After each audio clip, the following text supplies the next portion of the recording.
Hello, I saw your question where you want to convert polar coordinates to radians, and so you're given the distance is 9 units and the angle is pi 6, so I just went ahead and drew a picture. So this length is 9 and this angle is pi 6, and that must be radians. We want to find x and y.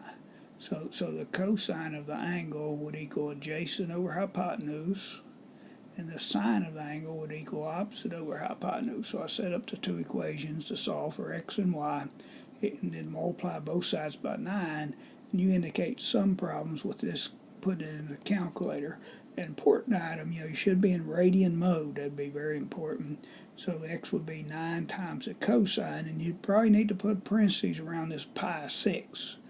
So two places you could have problems with your calculator is radian modes and making sure you get this pi over 6 in parentheses.